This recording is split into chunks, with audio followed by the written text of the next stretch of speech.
Assalamualaikum warahmatullahi wabarakatuh.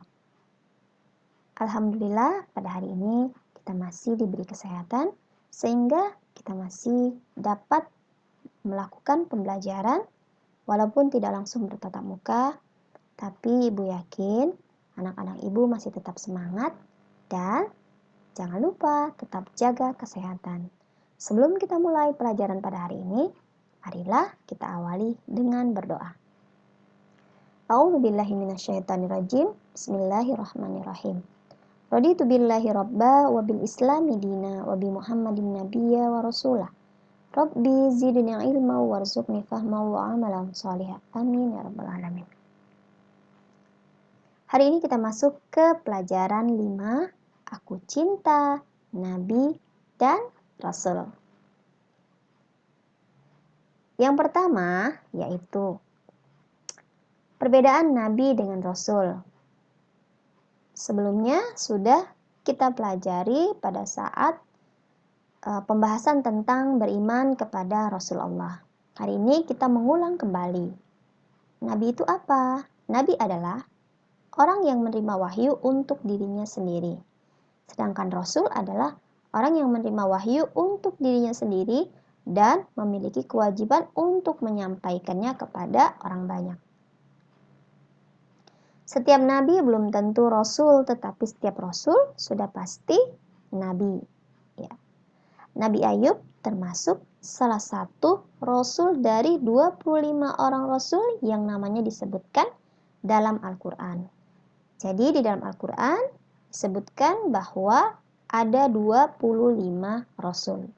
Dan Nabi Ayub adalah salah satu di antara 25 Rasul yang terdapat di dalam Al-Quran. Nabi Ayub termasuk keturunan dari Nabi Ishak bin Ibrahim.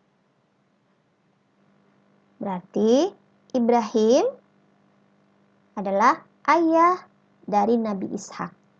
Sedangkan Nabi Ayub adalah keturunan dari Nabi Ishak. Mungkin kelas 3 pernah ibu sebutkan bahwa Nabi Ibrahim itu adalah bapak dari segala nabi. Karena Nabi Ibrahim menikahi 2 orang wanita. Yang pertama yaitu Syarah dan yang kedua adalah Hajar. Syarah melahirkan seorang anak yang bernama Ishak. Sedangkan Ibrahim menikah dengan Hajar dan memperoleh anak yang bernama Ismail. Jadi Nabi Ayub adalah keturunan dari garis Nabi Ishak. Nabi Ayub adalah nabi yang diberikan Allah harta kekayaan yang banyak. Jadi Nabi Ayub ini adalah seorang hartawan. Ya. Tetapi Nabi Ayub tidak pernah sombong, tidak pernah pelit. Ya. Ia terkenal dengan orang yang sangat dermawan, mau membantu. Kemudian suka menolong fakir miskin, anak yatim, kemudian bersikap sabar. Nabi Ayub pernah mendapat ujian keimanan dari Allah Subhanahu wa taala. Jadi dengan hartanya yang banyak, ya. Kemudian Allah menguji Nabi Ayub. Nabi Ayub kemudian juga pernah kehilangan semua harta kekayaannya. Allah mengujinya dengan menghilangkan harta kekayaannya. Apakah Nabi Ayub masih tetap beriman kepada Allah? Kemudian juga diuji dengan penyakit. Ya. Penyakit yang diderita Nabi Ayub mengakibatkan orang-orang yang dekat dengannya merasa jijik dan menjauhinya.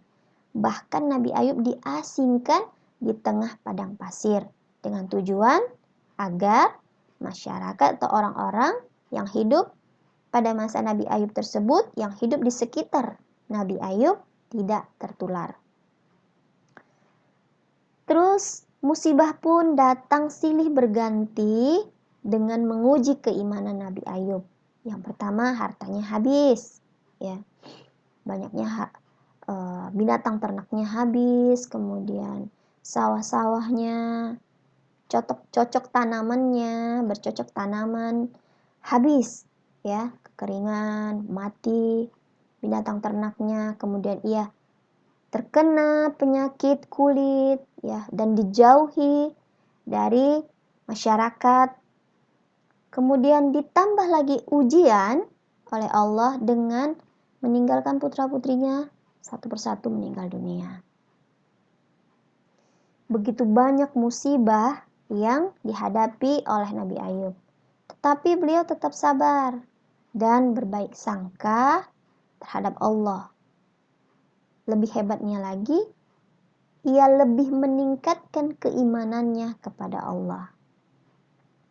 Ia menganggap bahwa harta yang banyak yang ia miliki adalah titipan Allah dan pasti akan kembali kepadanya. Kemudian dalam keadaan yang amat susah, Nabi Ayub menghalangi dirinya untuk mengemis. Walaupun dia tidak punya harta kekayaan, tapi ia tidak mau mengemis kepada siapapun. Selain itu, dengan keimanan dan kesabaran yang dimilikinya, akhirnya Allah mengangkat semua penyakit dan menggantikan harta dan keluarga yang lebih baik dibandingkan sebelumnya. Jadi, yang satu persatu hilang dan habis, Allah kembalikan lagi buat kehidupan yang terbaru dan lebih baik lagi bagi Nabi Ayub. Nanti lihat surah Al-Anbiya ayat 28. Ya, di situ dijelaskan bahwa Allah telah mengabulkan, maka kami kabulkan doanya, lalu kami lenyapkan penyakit yang ada padanya dan kami kembalikan keluarganya kepadanya kembali. Ya. Karena hasil dari kesabaran dan keimanan yang kuat dari diri Nabi Ayub, sehingga Allah memberikan yang lebih baik lagi.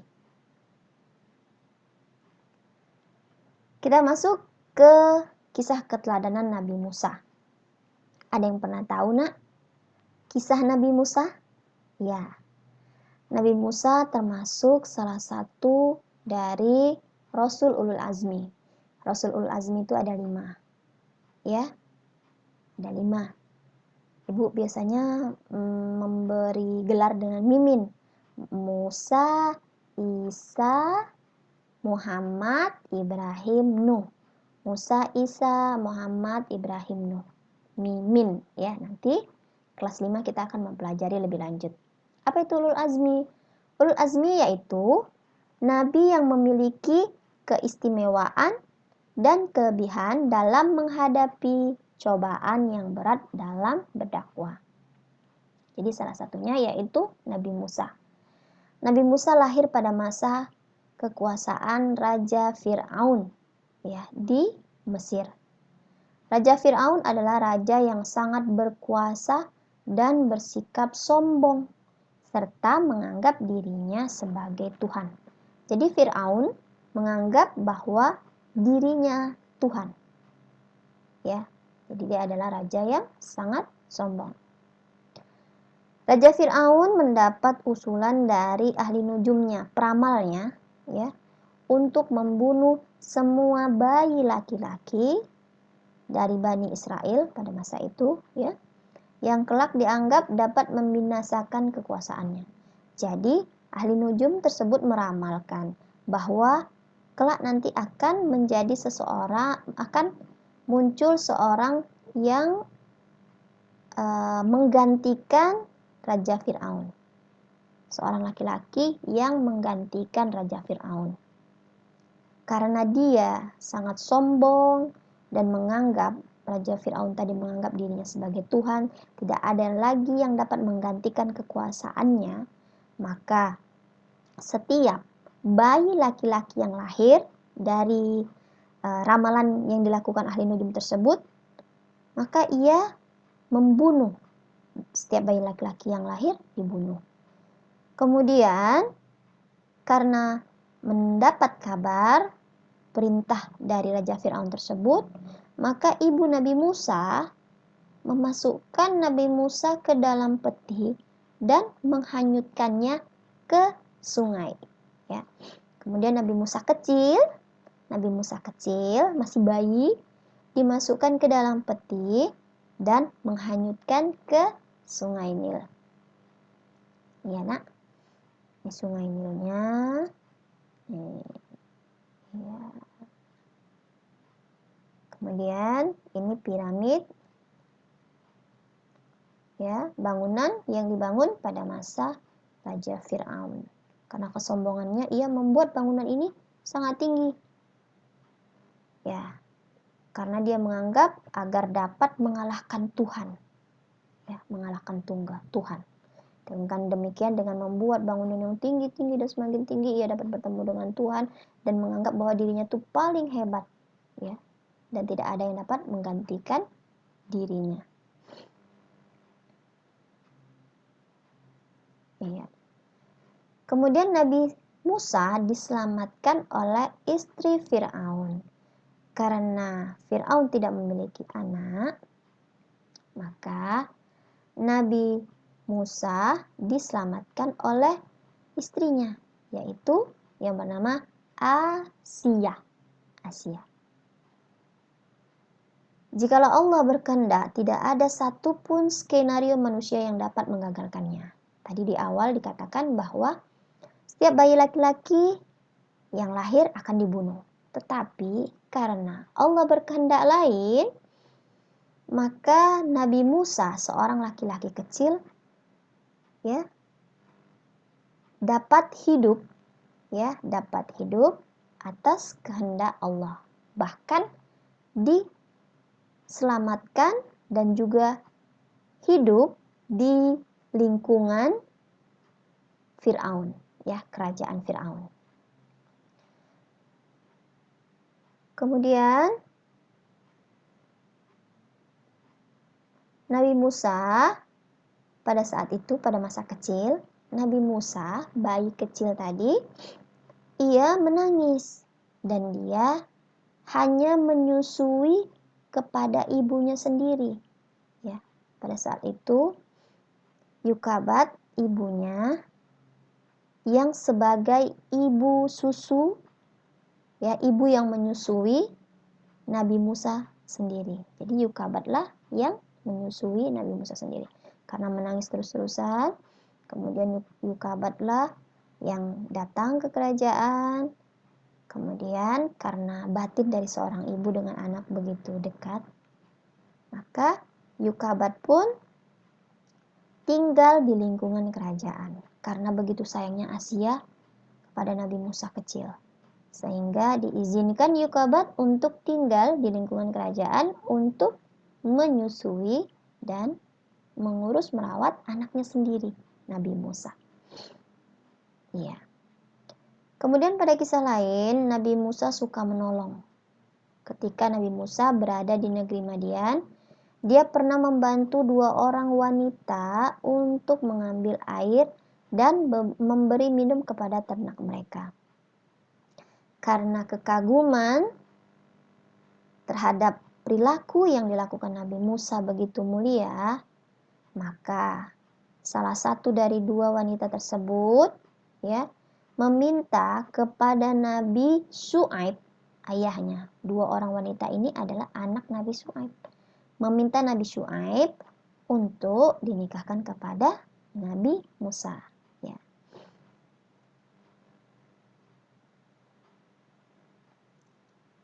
Kemudian Nabi Musa menghadapi Fir'aun. Ajaran mengesahkan Allah yang dibawa Nabi Musa membuat Raja Fir'aun sangat marah. Ya. Berarti Nabi Musa mengajak kaumnya atau masyarakat yang hidup pada masa Nabi Musa untuk yakin terhadap keesaan, kekuasaan, dan Allah yang satu. Raja Fir'aun sangat marah. Karena apa? Karena dia menganggap dirinya sebagai Tuhan. Jadi dia menganggap bahwa Nabi Musa lah yang telah menghancurkan, ya, kekuasaan yang dia miliki. Ya. Nama Fir'aun yang mengejar Nabi Musa pada saat itu adalah Menepta atau Ramses II. Fir'aun itu adalah gelar raja yang memimpin pada masa raja yang memimpin di Mesir. Jadi Fir'aun itu adalah raja yang memimpin di Mesir. Sedangkan Ramses II adalah raja yang mengejar Nabi Musa. Berbeda dengan Fir'aun yang merawat Nabi Musa atau menjadi ayah angkat Nabi Musa pada saat masih bayi. Itu berbeda ya nak. Kemudian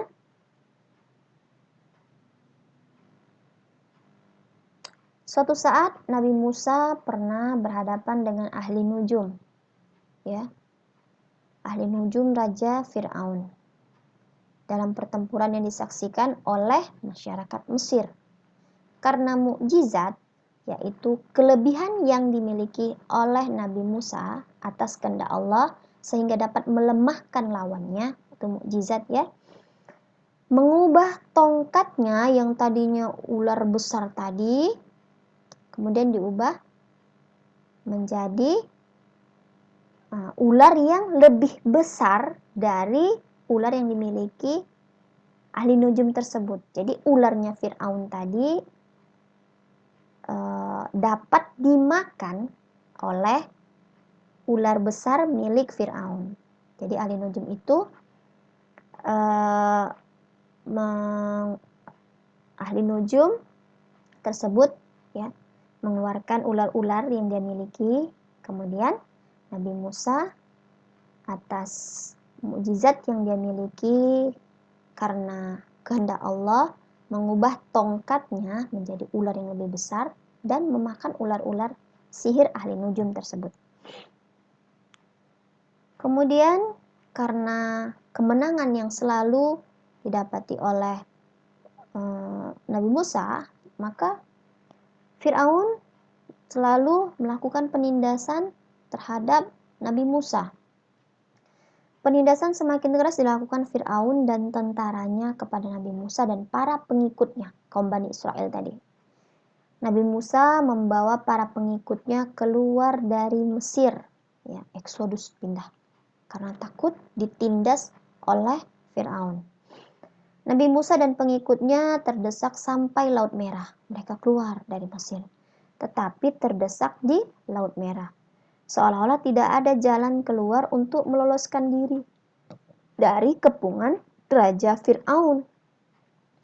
Kemudian atas kehendak Allah, Nabi Musa diberikan mukjizat, yaitu menghentakkan tongkatnya tadi ke Laut Merah dan terbelahlah Laut Merah tersebut. Ya. Terbelah Laut Merah tersebut. Seperti ini kira-kira ya nak. Ini Laut Merah karena Nabi Musa beserta pengikutnya sudah terkepung oleh Raja Fir'aun dan para prajurit-prajuritnya. Maka atas kekuasaan Allah, Nabi Musa diberi mukjizat. Ya, tongkatnya dapat membelah Laut Merah. Dan disebutkan bahwa Laut Merahnya itu terbelah dalam 12 belahan. Ya. Karena pengikut Bani Israel itu terdapat 12 bagian pengikutnya kaum Bani Israel, sehingga dibelahkan ya menjadi 12. Mereka berjalan ya sesuai dengan 12 bagian yang terbelah tadi. Kemudian Raja Fir'aun ya mati mengenaskan ditenggelamkan Allah dalam Laut Merah. Kemudian ditenggelamkan oleh Allah dalam Laut Merah, Raja Fir'aun dan pengikutnya. Iya. Masih diabadikan kereta kencana yang dinaiki oleh Raja Fir'aun, diabadikan, ditenggelamkan, kemudian diabadikan. Dan ya, hal ini dijelaskan di dalam surah Yunus ayat 92. Nanti anak-anak ibu dapat membuka surah Yunus ayat 2 ya. Maka pada hari ini kami selamatkan jasadmu agar engkau dapat menjadi pelajaran bagi orang-orang yang datang setelahmu. Tetapi kebanyakan manusia tidak mengindahkan tanda-tanda kekuasaan kami. Nah, kira-kira seperti ini jasad Fir'aun atau Ramses II ya, Meneptah ya, seperti ini yang masih diabadikan oleh Allah sebagai tujuan apabila kamu sombong ya, kamu akan mati juga menganggap dirimu Tuhan. Tetapi kamu akan dimatikan juga. Ya. Kamu akan dimatikan. Berarti tidak ada yang lebih kuasa, yang lebih hebat dibandingkan Allah Subhanahu wa taala. Ya. Inilah bukti orang yang sombong yang menganggap dirinya sebagai Tuhan. Dia akan mati juga. Padahal kalau seandainya dia adalah Allah, dia akan kekal selama-lamanya. Ya, ini sebagai bukti kesombongan seseorang. Nanti lihat juga surah Yunus ayat 92 ya nak. Dan kemudian Allah berjanji menyelamatkan jasad Raja Fir'aun. Walaupun sudah sekitar 2500 sebelum Masehi jasad Fir'aun itu tadi ditenggelamkan, tetapi masih tetap utuh. Ya, nanti kalian bisa lihat kalau nanti kalian pergi ke Mesir, kalian bisa lihat jasad Fir'aun. Kemudian kalian bisa lihat piramid yang dibangun oleh Fir'aun. Ya. Demikianlah pembelajaran kita pada hari ini. Tugas untuk anak ibu hari ini yaitu menuliskan ya ringkasan kisah dari 2 kisah Nabi tadi ya, salah satu dipilih. Mau kisah Nabi Ayub boleh, mau kisah Nabi Musa juga boleh. Ya. Setelah selesai, tulis yang rapi ya nak, agar bisa dibaca. Diringkas. Ya. Setelah selesai, nanti kirimkan ke ibu. Ya. Terima kasih kepada anak-anak soleh-soleh ibu. Tetap semangat belajar dan semoga kita dapat mengambil pelajaran dari kisah Nabi Ayub dan Nabi Musa. Di antaranya yaitu kita tidak boleh sombong. Selalu bersikap sabar dan berbaik sangka terhadap Allah. Insya Allah, Allah akan memberikan yang lebih baik lagi dari apa yang telah Allah ujikan atau Allah telah berikan cobaan kepada kita. Kita tetap sabar, kita tetap beriman kepada Allah, kita tetap berbaik sangka kepada Allah, dan jangan pernah sombong. Orang yang menganggap dirinya sombong ialah berarti ia memiliki sifat seperti Fir'aun, ya, dan pasti kelak akan wafat dan akan wafat atau meninggal, sehingga kesombongan yang ia miliki akan menjadi bumerang atau menjadi amal buruk bagi diri kita sendiri. Demikianlah pembahasan kita pada hari ini. Sebelum kita tutup pelajaran pada hari ini, marilah kita sama-sama berdoa. A'udzubillahi minasyaitonirrajim. Bismillahirrahmanirrahim. Subhanakallahumma bihamdik asyhadu an la ilaha illa anta astaghfiruka wa atubu ilaik. Walhamdulillahirabbil alamin. Assalamualaikum warahmatullahi wabarakatuh.